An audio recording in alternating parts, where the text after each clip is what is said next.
heureuse, dans cette ville première, la ville du peuplement de La Réunion, d'inaugurer ce plan de renouvellement urbain pour cette station balnéaire de Saint-Gilles que tous les Réunionnais connaissent, que les touristes connaissent aussi.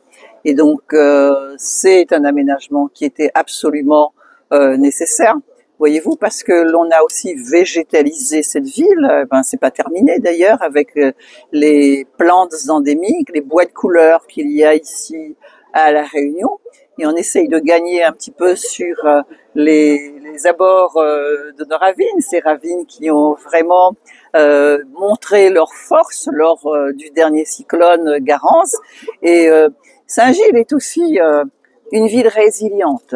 Cette ville de pêcheurs, d'artisans, de commerçants, cette ville de tourisme où il y a des hôtels, c'est là où il y a le plus de chambres d'hôtel, et il en manque encore, parce que si on veut faire aujourd'hui un grand congrès, on vous demande combien de chambres vous disposez pour ne pas être trop loin des institutions. Et donc c'est une ville aussi, Saint-Ville est encore en voie d'accroissement, d'infrastructures, et donc c'est important, c'est intéressant, et le FEDER, il a mis sa patte, il a participé, il a mis l'argent de l'Europe, et là-dedans, votre argent, notre argent, il est dedans aussi, puisque ce sont 8 700 000 € qui ont été investis. Et vous voyez aussi que le pont de la ravine Carrosse qui a été détruit, c'est vraiment terrible. Moi, j'ai vu juste quand l'alerte rouge était levée, je suis venue voir, et ces magasins remplis de boue,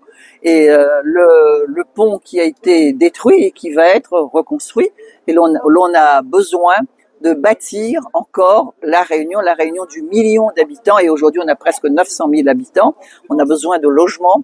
Évidemment, on a besoin de logements moins chers, et Saint-Gilles, c'est aussi cher qu'en région parisienne, et donc c'est ça le drame aussi.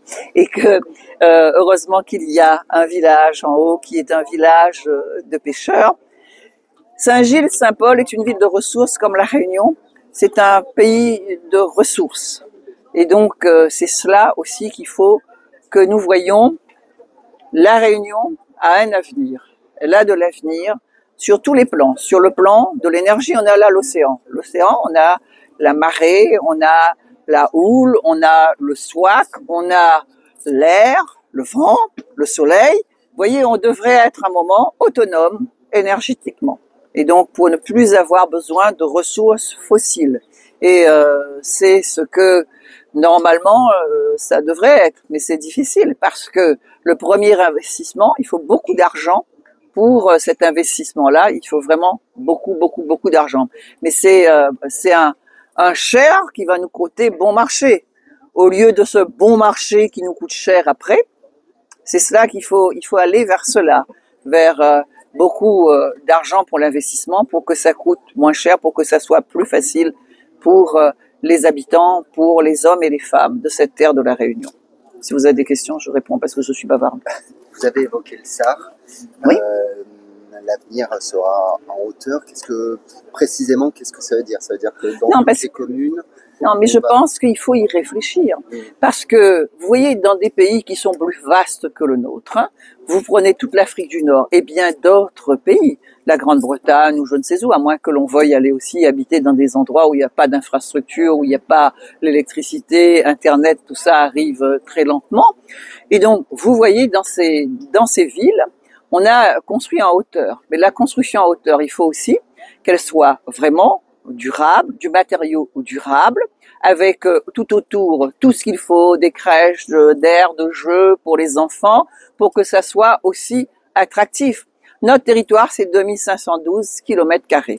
Et donc, et je le dis à chaque fois, même si le populisme gagnant un certain nombre d'hommes et de femmes politiques, et qui dit que la case à terre. Tout le monde veut avoir une case à terre. Qui ne rêve pas d'avoir une case à terre?